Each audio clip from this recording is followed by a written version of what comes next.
Hello, வணக்கம். உங்களுக்கு தெரியுமா, முன்னெல்லாம் பகல் 12 மணி நேரமாக இருந்தது. இப்போதும் பகல் 12 மணி நேரம்தான். முன்பெல்லாம் இரவு 12 மணி நேரமாக இருந்தது. இப்போதும் இரவு 12 மணி நேரம்தான். முன்பெல்லாம் எல்லாருக்கும் நேரம் உண்டாயிருந்தது. எல்லாருக்கும் நேரம் இருந்துச்சுல்ல, எந்த காரியமானாலும் நேரம் இருந்துச்சு. ஆனால் இப்போ யாருக்குமே நேரம் இல்லை.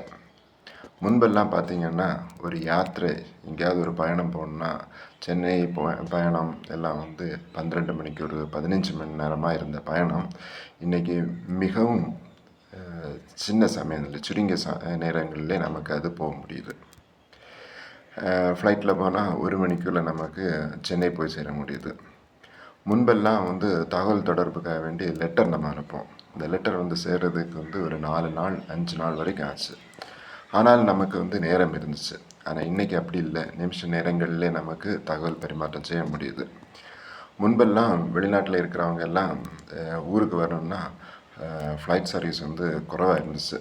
அன்றைக்கி வரணுன்னா முன்னாடி புக் பண்ணி எவ்வளோ நேரம். இன்றைக்கி அப்படி இல்லை. எந்த நேரம் வேணாலும் எப்போ வேணாலும் வரலாம். அந்த நிலைமைக்கு ஆளாயிட்டோம். ஆனாலும் நமக்கு நேரம் இல்லை. நேரங்கள் சுருங்கினாலும் நமக்கு நேரம் இல்லாமல் போய்விட்டது. டிராஃபிக்கில் நம்ம போய் நிற்கிறோம்.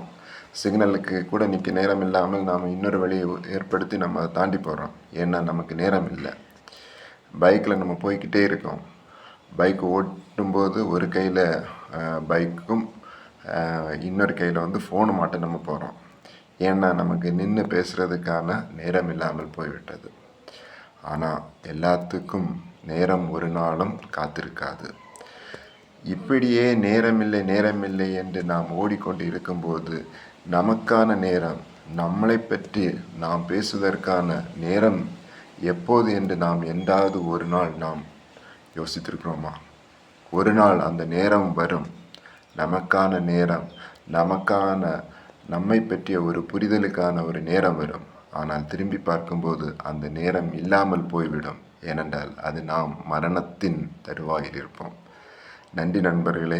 இருக்கின்ற நேரத்தை நமக்காக செலவழிப்போம். நன்றி.